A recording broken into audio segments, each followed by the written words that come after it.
Hello বন্ধুরা, কেমন আছো সবাই? Welcome to my channel.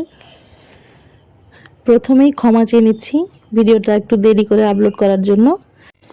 এরকম নরম তুলতুলে স্পঞ্জের মতন কেক তোমরা বাড়িতেই তৈরি করতে পারো। তাহলে দেখে নাও চটপট করে কিভাবে বানাবে।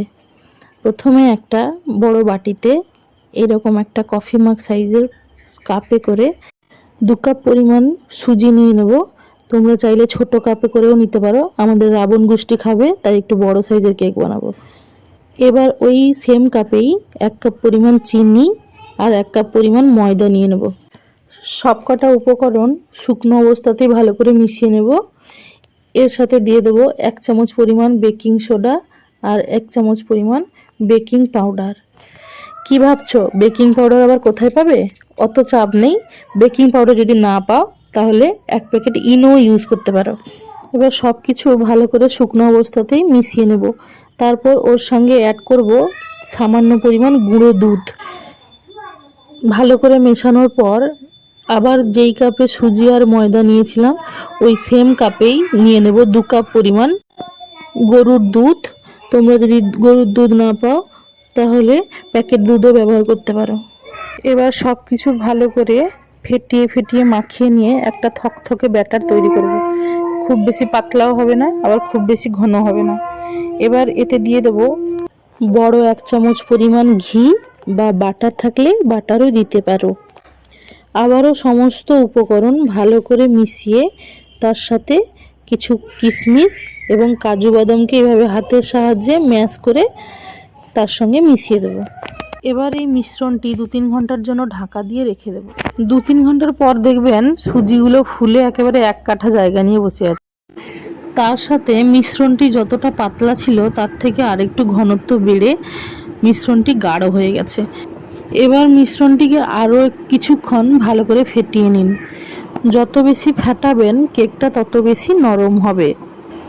এইবার ফেটাতে ফেটাতে যদি হাঁপিয়ে গিয়ে থাকো তাহলে চাইলে কিছুক্ষণ রেস্টও করে নিতে পারো।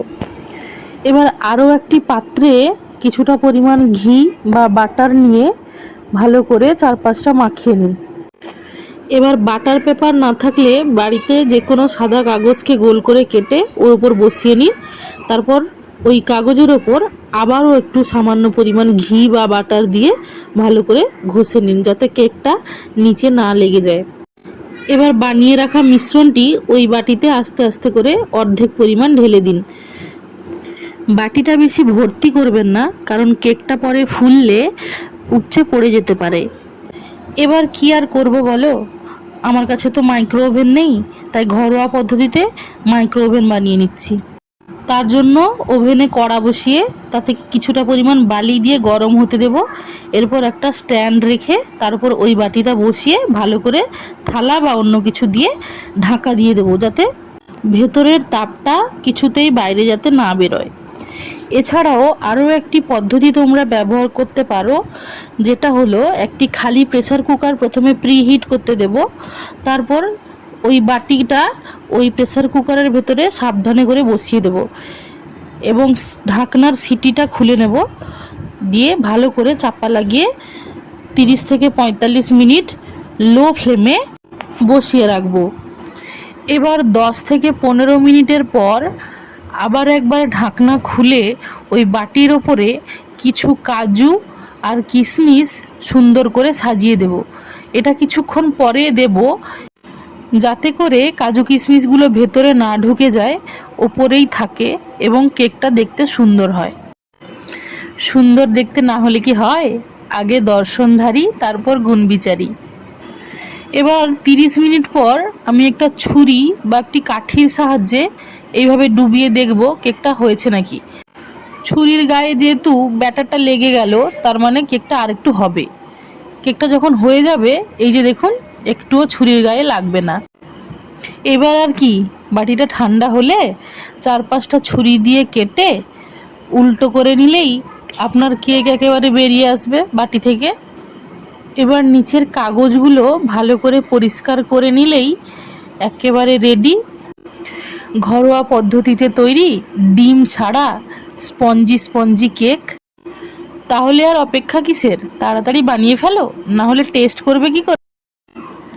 এখান থেকে কিন্তু ভাগ দিতে পারবো না বাপু, আমাদের বাড়িতে কিন্তু অনেকজন মেম্বার খাওয়ার জন্য।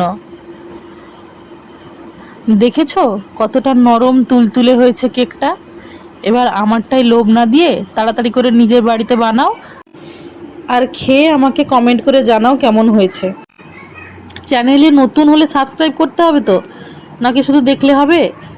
আর হ্যাঁ, পাশের বেল আইকনটা কে ক্লিক করবে, না হলে কিন্তু দারুণ দারুণ রেসিপিগুলো মিস হয়ে যাবে। আজকের জন্য টাটা।